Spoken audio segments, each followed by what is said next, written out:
Cool. So first, I want to know how to pronounce your name. That's like, I read your name and it's like, how do you pronounce your name? I was like, I don't want to butcher this.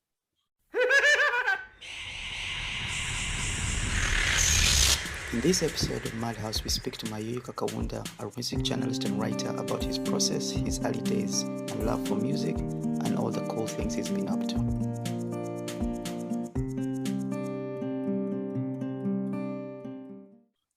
It's like, it's Mayuyuka. Mayuyuka Kaunda. Yeah, like Mayuyuka. Yeah, it's not that hard because I was like, is it Mayuyuka or is there another way to pronounce this? I was like, let's not butcher this. Yeah, most people actually just leave out the other you. They just say Mayuka, but whichever way works is cool. Okay, cool. So Michael, just like let's get into it. So just tell us about yourself, like Awesome. just like for the listeners, just like an introduction, who you are, what you do, and like so okay, cool. Some context, I'm a 30-year-old music journalist and playlister and music curator. I'm from Malawi. Okay. I'm currently based in South Africa, and I'm just basically a music nerd, and I'm very privileged to work in that space as well. Okay. So how did it begin for you? I'm very fascinated because like I want to know how all this like music nerdness started. How did this journey for writing about music start for you? Like, where did this story begin? Like, it actually started when I was probably a preteen. My dad was listening to a song. I forget what the guy's name is now. But it was the original Changes sample that Tupac sampled. So I was listening to that song, and I was like, I asked my dad why this guy stole Tupac's song. And my dad was like, this is actually the original. That got me really interested. It got me really interested in where songs come from. It sparked the idea that nothing's original, and I started digging deeper into my dad's collection. He had records, he had CDs, and from the rock samples to jazz samples, I got an interest in music generally, and from then on I started listening to. It almost went in reverse. Instead of me becoming a hip hop fan, I was more a fan of samples. And then I came back to hip hop probably around 12 or 13. And, like most people, I mimicked all the rappers I was listening to at the time, from DMX. Lots of swearing from Eminem. Like my brother was playing all this stuff. So I was saying a lot of bad words, and it sounded like a cool thing at the time. From then on, I became a hip hop fan, and I was not that great a rapper, but I like to express myself by writing the stuff down, and I guess the writing bug sort of caught me then, and I just never stopped writing, and eventually I was writing throughout, I guess, junior high and then high school, and when I finally got to university, I just sort of got bored with the fact that I had to rhyme all the time. Like I found it super limiting. It's a skill, but it wasn't something that appealed to me anymore. And so I studied like literature and media and writing. And obviously you're writing bigger, longer stuff like essays and stuff like that. And I basically transferred my academic writing to writing about hip hop. I started a little blog, which was called Sample Example, and it basically tied back my first love for samples from thinking this old white guy is stealing Tupac songs. Now I can write about it on my blog. Is the blog still around? Or Yeah, it is. I okay, update it like probably once or twice a year though, okay, because I okay. realized that if I find a sample and I write about it, I might be snitching on a producer. Like some producers don't want you to know that they're sampling or they haven't cleared it or anything. So I'm very Okay. careful about it. So also, But okay, makes sense. yeah. Yeah. So yeah. So Oh, sorry, you continue. Sorry, because there's a question in my head I'm very excited to ask. I wanted to ask if your parents were in the music space or when music, like work in the music like industry and like what, or were they just fans of music? Especially that, yeah. no, no. My dad's an academic. Okay, He's like a professor, okay, and my mom was a lot of things. The closest thing she was to um, a creative was that I know she was a published poet. okay, nice. Um, so that's probably where I got the writing thing. I know my dad tried to play guitar. I'm not sure how successful that went. Yeah, yeah. But yeah, they're very they're probably quintessential professionals. Okay, No relation to the music biz.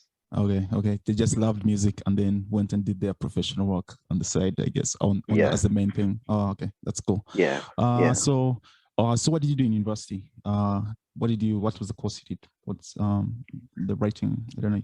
I know it's to do with writing, but like, what did you do? Yeah, so I did actually did a triple major by mistake. Oh I wow. just I had signed up to do literature and I also wanted to study film. Okay. So it was literature and film, and then I just sort of had free time and I did media on the side. So it Okay. was media, film, and literature. Okay. Um, Okay. And media, that's like newspaper stuff and like writing for like things like that, right? Is that what you studied in yeah, media? Okay. it's like it's like journalism and Okay. ethics and teaching Yeah. you how not to lie and stuff. And be very objective about the thing you're writing about, I guess. Um, Exactly. Yeah.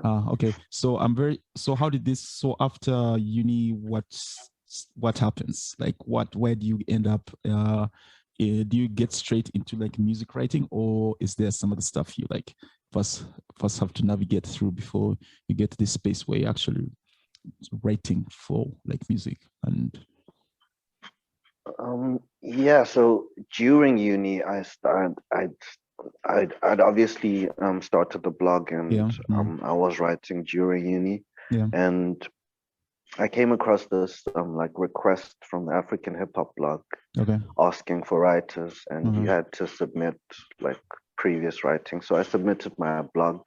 yeah, Um, they got back to me, and my boss at the time, Phil Chard, okay. he got back to me, and yeah, he said, "Do you want to write for us?" And I did, and I started writing articles and contributing to like listening to submissions and stuff Oh, like wow. that. And this is when we're still in And university, right? yeah, I'm still in university at this Okay, time. I think I'm about to finish, okay, and yeah, so that lasted probably two years or so. okay. It was great training actually. That's nice. Uh, Shout out to African hip hop. It still exists, doesn't it? Is it now SA hip hop? I don't know. Did it evolve something or Yeah, so there's a weird story with the African hip hop blog. yeah? Like the servers got deleted and stuff. Wow, It sorry. was weird, but it's coming back. I think they've got the archives back up. Nice. Oh, okay. Um, yeah. Okay, that's cool. So after African hip hop, how tell us cool stories of like how you're navigating like writing and how you. I'm very interested in how you are getting yourself into like this very interesting position because the stuff you've written for and people you're writing for is very interesting, and I'm very Yeah. fascinated in understanding how you are sort of networking, navigating, and getting this information and creating these opportunities for yourself to write about these amazing musicians and their work. Yeah. Okay. Yeah. Yeah. So while I'm writing for the for the African hip hop blog, there's a Yeah. WhatsApp group, Yeah. and it has Phil Chard. It has great writers like Sabelo Mkabela, who's the editor for OK Africa now. Oh, nice. Tidiso Monaheng, who's a very accomplished writer and photographer. Yeah. And a bunch of other people. It was pretty much it was the writers and the tech guys, the guys who were handling the back end of the site and stuff. Yeah. But so through the WhatsApp group, it sort of led me to see what these other guys were up to and what they were writing and what kind of path they took to get to where they were, because they were like a step ahead of me. Yeah. Because I'd just gotten out of school and I wasn't really sure what I do for a living. I just knew it wouldn't be a 9 to 5. Yeah. But anyway, something that kept on popping up when I do like background checks into these like guys I kind of looked up to was a company called Liberty Africa. Okay. And Liberty Africa was this sort of like a hub for content creators. Okay. And you'd get to do an internship and contribute to the digital magazine, which was called Live Magazine. Okay. And so I applied for that internship, and I got it, and I met Sabelo Mkavela there, and great editors who again gave me great training. So once I'd gotten in there, I felt like, okay, if the African hip hop blog was a springboard, this would be like my official training. Yeah. And so from then on, I was writing about hip hop mostly. Okay. I've noticed like most of the articles, hip hop articles. Yeah. I was totally clear about wanting to write about hip hop at the time. Yeah. And so I contributed to Live Magazine, and that was like probably the best thing that could have ever happened, because some of the people that I was in the internship with who've gone on to do great things as well challenged me to be a better writer, a better journalist, and that is actually where the opportunity to actually get into the work world happened. Like a recruiter hit me up just as we're about to finish the internship and offered me to come interview for GQ magazine. Nice. And that is GQ South Africa, right? Yeah, GQ South Africa. And the interview went well and I got that job, and that was my first official job. Nice. And so it really the catalyst for, I guess, me getting a career in the first place was Live Magazine and Liberty Africa. And then like GQ, and then you continued. So how long were you at GQ, and like when did you decide to go freelance? Or when did this freelance, or like be more like a writer, and just because it seems like when I read some of your articles, it seems like you were not. It's like you were writing, like you were given a task to write for some specific thing, and then you moved on to another platform or another blog or another space and wrote for them. So now that you mentioned GQ, I'm saying like, so how long were at GQ, and was it a permanent thing, or was it the same sort of dynamic where you're writing a few articles and then you move on to the next task or job or client? Yeah, so GQ was permanent. It was a 9 to 5. Again, really, really interesting experience. Didn't last too long though. I got to 3 months. And that was it. And that was my last 9 to 5 actually. My first 9 to 5 was my last 9 to 5. But yeah, I wasn't freelancing while I was at GQ because I was focusing on the job. But an opportunity came to write for Red Bull. And Red Bull used to have this social entrepreneur focused site. It was called Red Bull Amapiko. Amapiko means wings. So it was like, are they giving entrepreneurs wings? And I got a chance to freelance for them. And the money was like super impressive at the time for me, because Yeah. I was not paid to write for the African hip hop blog. Okay. Yeah. I hadn't started out earning money from writing. I was doing it for the experience and doing Yeah. it for the Mm. love of it. Yeah. So when Red Bull offered me the chance to highlight African entrepreneurs doing cool things and Yeah. pay me for it, I obviously jumped at Yeah. that chance. Yeah. Sure. and and then I had a very close friend who was editing at the time, Yeah. and um, she knew I liked music, and she got me in touch with the Red Bull music editor. Oh, nice. And since I'd already been writing for Red Bull, Yeah.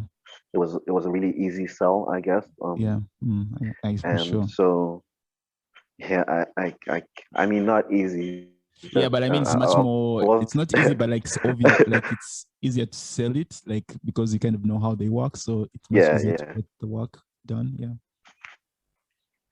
yeah, So yeah, okay. yeah. Like keep it in the family. Yeah. Sort of thing. Yeah. Yeah, yeah. So I got the chance to write for Red Bull Music through that connection, and Okay. I haven't looked back since. Ah, nice. Which year is this Because when what you're writing happened for Red Bull, after? by the way? I just wanted to know. I think I start writing for Red Bull in 2018. Ah, okay. Okay. Cool. Okay. Yeah, Yeah. and then similarly, I think the same year I also start writing for OK Africa. Okay. Okay. And this is basically due to um, me developing a friendship with Sabelo, who I'd met at The internship thing. Liberty Africa, exactly. Nice. And Okay. so we're always talking about hip hop, and he told me maybe write your thoughts down and pitch to us, and I Yeah. did that. And um, I think the first article I wrote Yeah. was a review of Burna Boy's Outside. Okay. And yeah, I was surprised that no one had written it, because I was like, this sounds like a breakthrough album. Yeah. And so I pitched that, and they accepted it, Okay. and they paid me, and I was like, yeah, I'm gonna keep doing this. Yeah. I'll keep pitching you guys. some cool ideas to store music to write about. That's pretty nice. Yeah, So yeah. you'd mentioned you worked for a company who we can't mention allegedly.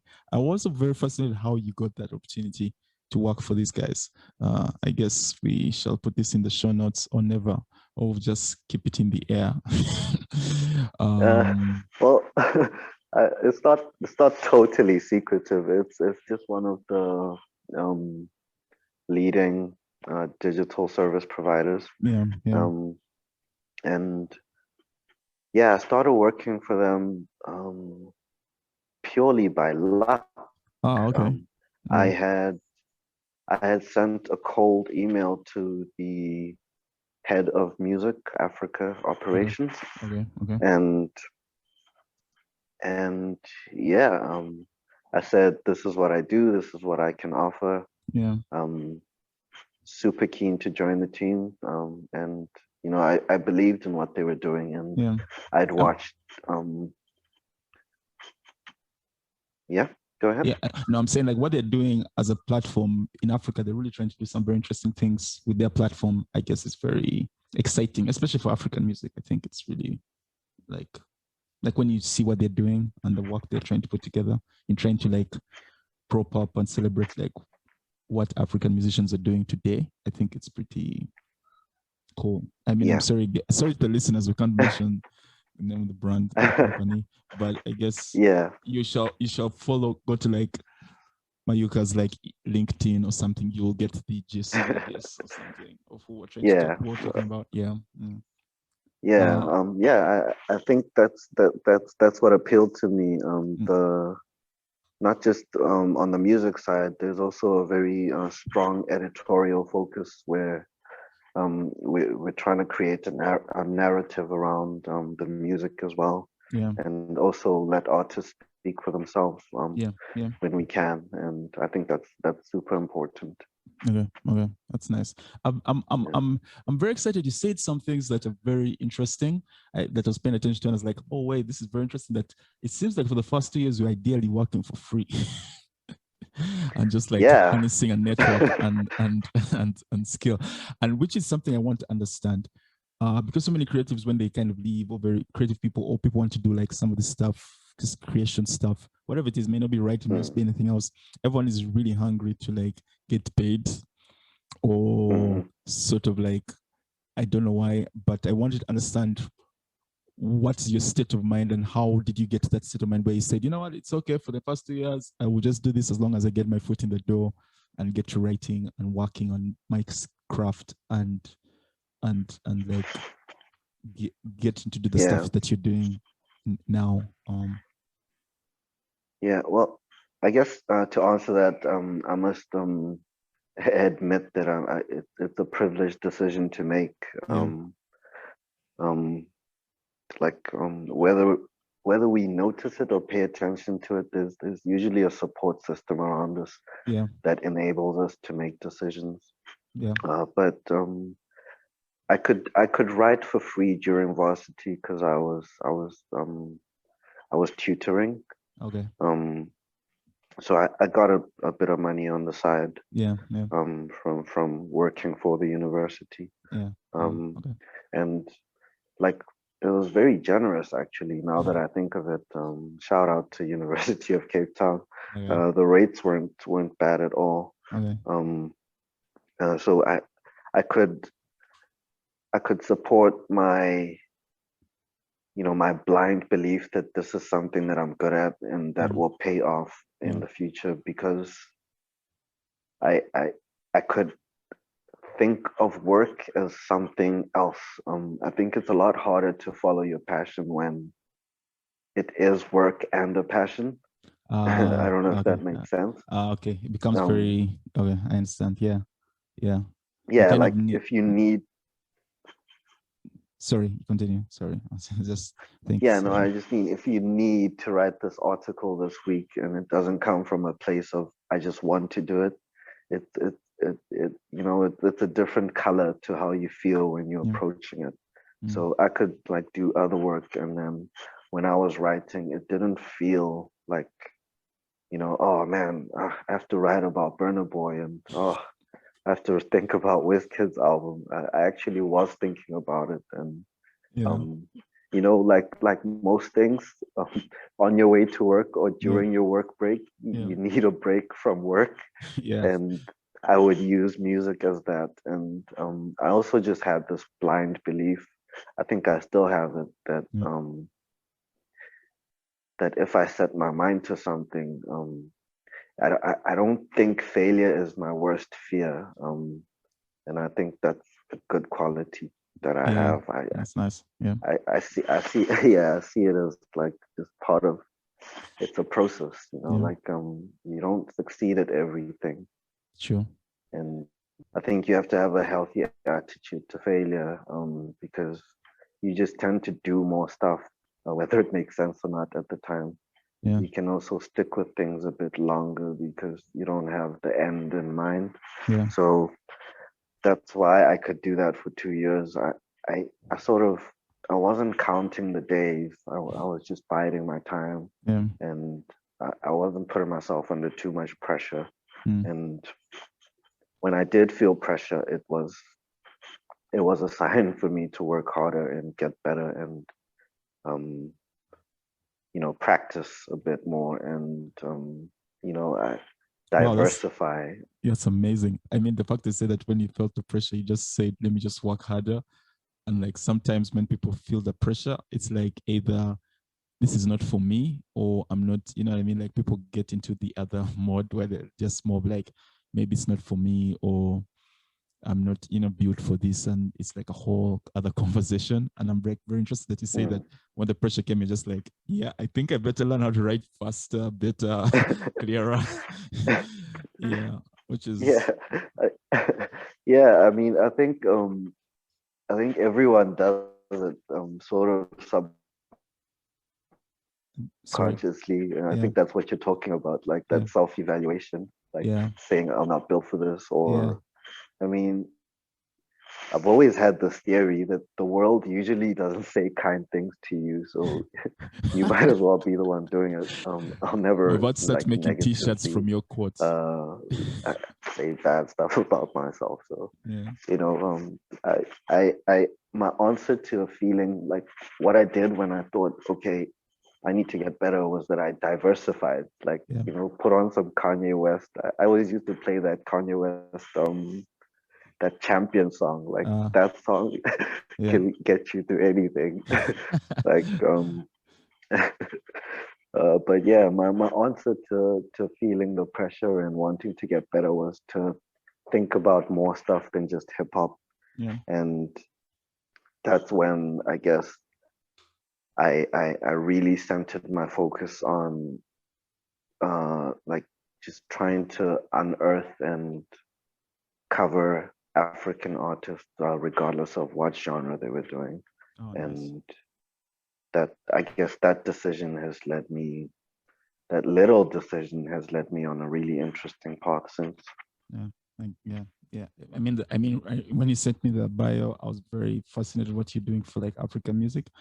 I've also wanted like pick your brain on like you said other genres, which I was about to ask us. That's like are you planning to write outside hip hop music as you continue to do your thing, writing for music and writing about music?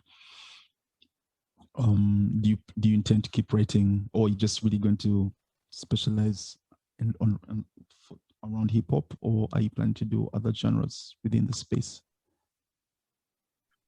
Yeah, I am planning on doing other genres. I think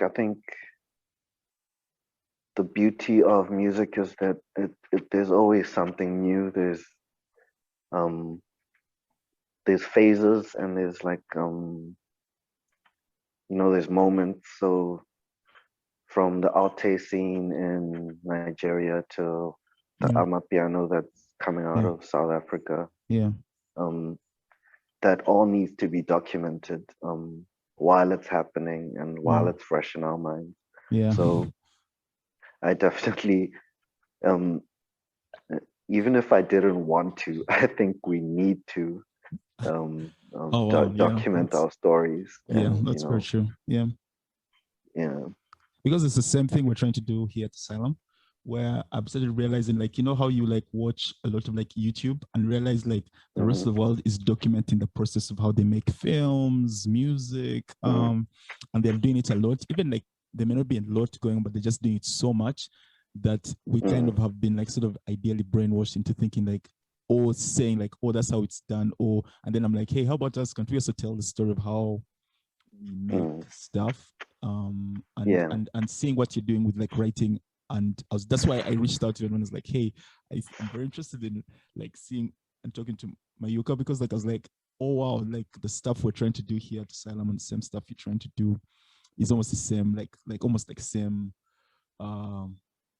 like North Star or why of like, I feel like the more we kind of tell the story of, and it's like our plot, our agenda, not let's do a behind the scenes of this song because, you know what I mean? But just because we want to tell other people how we do it, I think I think the more people do this, or the more writers, filmmakers, whatever, kind of get into the process of sharing these stories, I think it will be very exciting, I guess, maybe in the next 10 years of like what happens in terms of our voice in terms of creation.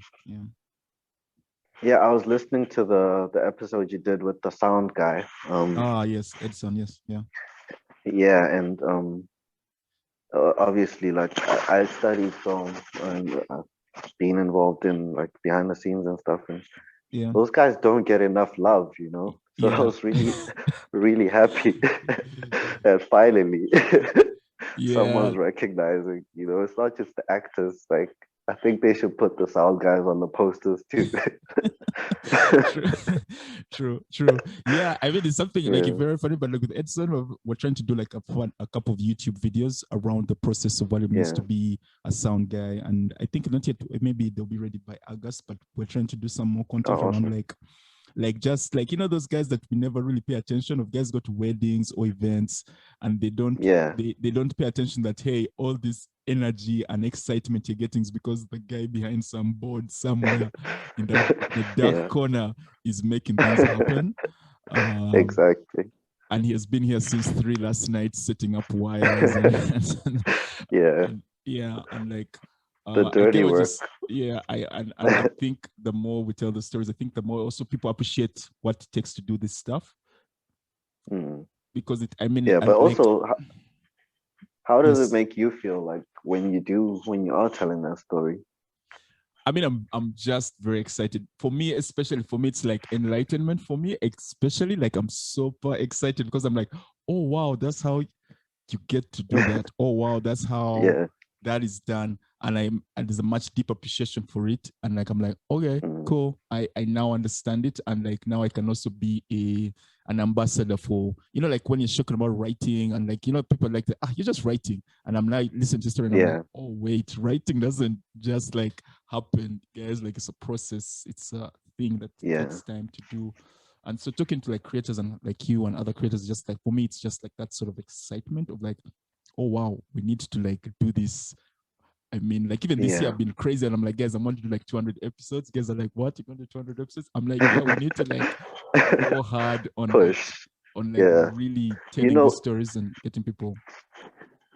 you know what gets to me, like speaking of packaging stories and stuff, Yeah. I think there's this writer called I don't want to butcher his name, but it's he's a Nigerian writer, Okay. Motolani Alake, I think. Yeah. Yeah. I, let me just, I'm gonna Google it because I really don't want to mess his name up. Yeah. But I read an article of his, and he calls this thing that happens to African musicians mango parking. So What's basically, that? it's this thing Yeah. where an overseas like publication Yeah. would write a story about someone and totally misrepresent the artist. So let's say the artist is a singer, Yeah. and they put them under best rappers to look out for from Africa, Yeah. right? It's just wrong, and it stays on the internet forever. Yeah. And the next time I Google that artist, I'm gonna see that article, and in my head, they're a rapper from Africa, and it's Yeah. totally just like it's erased their whole existence because of like a Yeah. disinterested publication from overseas didn't take enough time to research and package this person's story well. Yeah. So that's a huge motivation for me. Like narrative is super important, and Yeah. we see it in so many areas of our lives. And Yeah. I guess most people would think about politics when they think about it, when they think about rewriting history and stuff like that. But Yeah. a huge part of African people's history is our singing, our dancing, Yeah. The the art. Yeah. things we Yeah. call culture, Yeah. and it deserves just as much care as True. any other area of our life. So Yeah. Yeah. no to mango parking. Mango poking. Yeah. That's a new word. I've just learned a new word, mango poking. Wow, that's very yeah.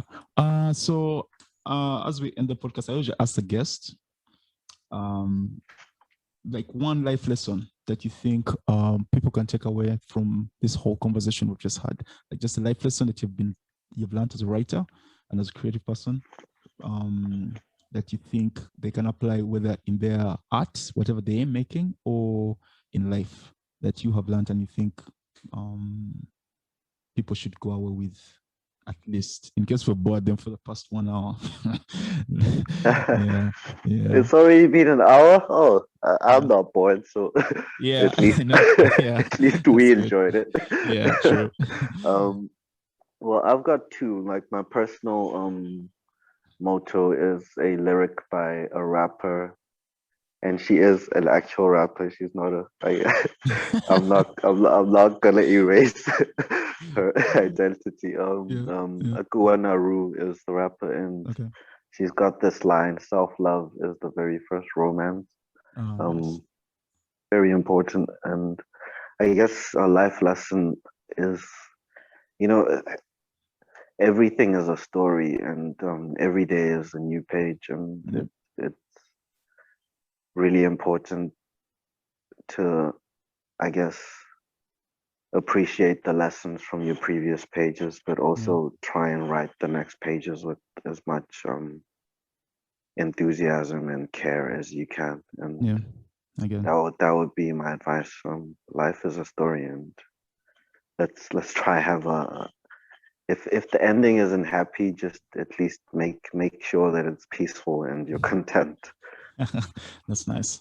That's really nice. Yeah. So anything in the future that we should be expecting? Like exciting things? Yeah. I also think I should get into the podcast space. Yeah, sure, man. Like it'll be exciting. Yeah, I really want to. I want to interview songwriters. Nice. As much as I've focused on musicians and artists throughout my career so far, Yeah. I think a huge we do songwriters a huge disservice. Yeah, they're like sound guys. Exactly. Yeah, and they also stay up till 3 a.m. in dark corners. So yeah, writing songs I think for people. exactly. I think highlighting that that that area of artistry is going to be my next thing. I'm probably going to start in a few months. Nice. Sure, let me know so that we can see how to support each other. Just like shout out or for sure. I don't know. Yeah, some cool stuff we could do together, I guess, in the future. Sure. Yeah. Yeah, for sure.